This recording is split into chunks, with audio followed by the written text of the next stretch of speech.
Hi hello welcome back my channel. ಹೇಗಿದ್ದಾರೆ ಗೆಳೆಯರೆ? ಎಲ್ಲರೂ ಚೆನ್ನಾಗಿದೆ ಅಂತ ಅಂದ್ಕೊಂತೀನಿ. ಈಗ ನಾನು ಬನಶಂಕರಿ ಬಂದೀನಿ. ಬಾದಾಮಿ ಬನಶಂಕರಿ ತಾಯಿಯ ದರ್ಶನ ಮಾಡಲಂತ ಬಂದೀನಿ. ಬನ್ನಿ ನಾವು ಬನಶಂಕರಿ ದೇವಿಯ ದರ್ಶನ ಮಾಡೋಣ. ನಮಗೆ ಬನಶಂಕರಿ ದೇವಿಯ ಮುಖ್ಯ ರಸ್ತೆಯಲ್ಲಿದ್ದೇವೆ.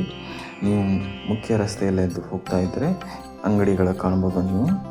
ಹಾಗೆ ಬನಶಂಕರಿಯ ದೇವಿಯ ದ್ವಾರದ ಮುಂಭಾಗದಲ್ಲಿರುವ ಕಲ್ಯಾಣಿಯನ್ನು ನೋಡ್ಬೋದು. ಬೃಹತ್ತಾದ ಒಂದು ಕಲ್ಯಾಣಿಯನ್ನು ನೋಡ್ಬೋದು ನೀವು.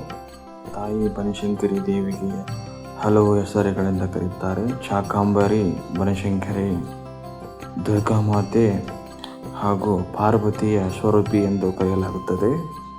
ಚಾಲುಕ್ಯರ ಕಾಲದಲ್ಲಿ 7 ಮತ್ತು 8ನೇ ಶತಮಾನದಲ್ಲಿ ತಾಯಿ ಬನಶಂಕರಿ ದೇವಿಯನ್ನು ಸ್ಥಾಪಿಸಿದ್ದಾರೆ. ಚಾಲುಕ್ಯರ ಕುಲದೇವತೆ ಎಂದು ಕರೆಯಲಾಗುತ್ತದೆ ಬನಶಂಕರಿ ದೇವಿ. ಹಾಗೆ ಚಾಲುಕ್ಯರ ಕಾಲದ ಒಂದು ಮಂಟಪ ಕೂಡ ನೋಡ್ಬೋದು ನೀವು. ಬನಶಂಕರಿಯ ದೇವಿಯ ಮುಖ್ಯ ದ್ವಾರದಲ್ಲಿ ಒಂದು ಬೃಹತ್ತಾದ ಮಂಟಪ ಕೂಡ ನೋಡಬಹುದು. ಚಾಲುಕ್ಯರ ಕಾಲದಲ್ಲಿ 6ನೇ 7ನೇ ಶತಮಾನದಲ್ಲಿ ಒಂದು ಬೃಹತ್ತಾದ ಮಂಟಪವನ್ನು ನಿರ್ಮಾಣ ಮಾಡಿದ್ದಾರೆ. ಮುಖ್ಯ ದ್ವಾರದ ಮೂಲಕ ನಾವು ಬನಶಂಕರಿ ತಾಯಿಯನ್ನು ಒಳಗೆ ಪ್ರವೇಶ ಮಾಡಿದರೆ ನಿಮಗೆ ಒಳಗಡೆಯಿಂದ 3 ದೀಪದ ಸ್ತಂಭಗಳು ಕಾಣುತ್ತದೆ. ಕಾರ್ತಿಕ ಮಾಸದಲ್ಲಿ ತಾಯಿಗೆ ದೀಪೋತ್ಸವವನ್ನು ಏರ್ಪಡಿಸಲಾಗುತ್ತದೆ. ಬನಶಂಕರಿ ತಾಯಿಗೆ ಕಾರ್ತಿಕ ಮಾಸದಲ್ಲಿ ದೀಪೋತ್ಸವವನ್ನು ನಿರ್ವಹಿಸಲಾಗುತ್ತದೆ. ಹಾಗೆ ಫ್ರೆಂಡ್ಸ್, ನನ್ನ ಚಾನಲ್ಗೆ ಹೊಸಬರು ಆಗಿದ್ದರೆ ದಯವಿಟ್ಟು ನನ್ನ ಚಾನಲ್ ಸಬ್ಸ್ಕ್ರೈಬ್ ಮಾಡಿಕೊಳ್ಳಿ. ನಾನು ಮಾಡುವಂಥ ಎಲ್ಲ ವಿಡಿಯೋಗಳು ನಿಮಗೆ ನೋಟಿಫಿಕೇಷನ್ ಬರುತ್ತೆ. ಹಾಗೆ ಬೆಲ್ ಐಕನನ್ನು ಕ್ಲಿಕ್ ಮಾಡೋದನ್ನು ಮರಿಬೇಡಿ ಫ್ರೆಂಡ್ಸ್.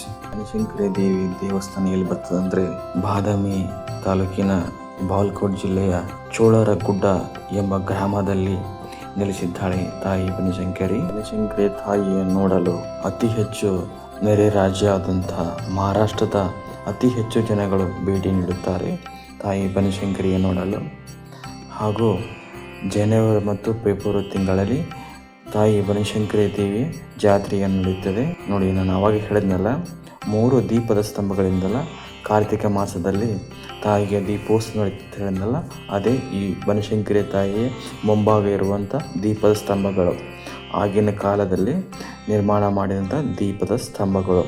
ತಾಯಿ ಬನಶಂಕರಿ ದೇವಿಯನ್ನು ಹೇಗೆ ಸ್ಥಾಪಿಸಿದರೆ ಎಂದರೆ ಸ್ಕಂದ ಪುರಾಣದ ಪ್ರಕಾರ ಮತ್ತು ಪದ್ಮ ಪುರಾಣದ ಪ್ರಕಾರ ದುರ್ಗಾಮಾಸುರನೆಂಬ ರಾಕ್ಷಸ ಜನರನ್ನು ನಿರಂತರವಾಗಿ ಕಿರುಕುಳ ನೀಡುತ್ತಿದ್ದ.